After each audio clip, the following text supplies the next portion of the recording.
Before we even started on this episode, we had heard that somebody was preparing to do a Batman musical. We just thought it was just amusing.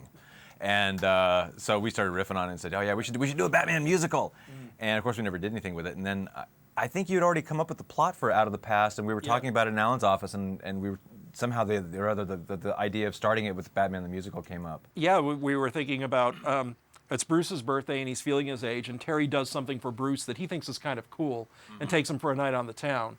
And so he, spends some money and gets some tickets to see the Legend of Batman show. And Bruce is just sitting there in abject disgust, and Terry's going like, "Hey, isn't it shway?" Yeah. Schwarbage. Yeah. No, that was really fun. That was a lot of Of course, fun to Paul do. wrote all the lyrics. The superstitious, cowardly lot, plan and plot, and they always get caught.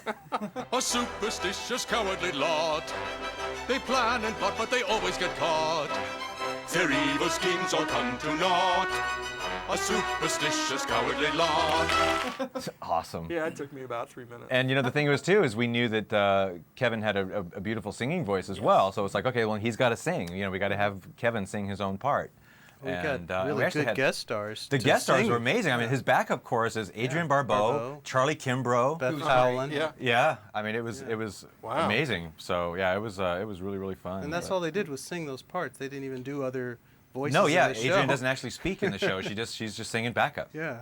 It's awesome. Yes, I sang 2 lines in that show as well. And Did you? Remember you guys saying like, "Oh yeah, and you've got to sing some stuff." I was like, "Guys, I can't sing." Oh, yeah, no, when you that's come down into perfect. the- Oh yeah. You're not supposed to be able to sing. It's like, oh, thank God, because Sing I worse. can't. I loved looking at all the costume designs for all the Oh, yeah. villains. I did coming all the in. costume Oh, designs. that was- Everything's there's a lot of fur. I noticed. Everyone's like, even Commissioner Gordon's got that big fur Yeah. collar. Yeah. Catwoman looks like she's out of Cats. Yeah, Sweeney totally. Todd. Totally. Yeah. Bruce, I heard him, Talia. Where's Raish? I did not want you to find out this way, but I suppose what is done is done. Detective. No, see, now this is something that James and I can't quite remember. Is who came up with the idea of having Raish in Talia's body? Because Me. Yeah, you did? it'd have to be, Okay. Yeah. Because I remember telling you about it. I think in the car once we were going out to lunch or something. Right. But yeah, okay. So that was always part of the initial idea. Yeah, it's just a weird idea, like Talia's It's still genius. around. I mean, it's my and favorite. It's my favorite surprise twist in any of the episodes we've ever done. I mean, you totally don't see it coming. Now we cut it, but you actually came up with a rationale or some sort of scientific. Remember, there was a line that said I had my vocal cords grafted. Oh yeah. There's a long explanation. And it was just like, nah, forget it. Yeah. They don't need to know You how. can't rationalize. I think it, that yeah. was a bit of Alan's logic. Like, how does he speak the same way? And it's Right. like, I don't know. He just trained his voice. Like, he's talking high, I don't know. No, it's you don't even have to rationalize it. Right, It's just too cool. You'll just accept it, even though it's crazy. And then I remember James, you boarded like all that stuff at the end where Talia's fighting Terry and Bruce. Yeah, that was and fun. was that just on your own idea, or was that somebody else who gave you that idea to make all of her movements really, really girly?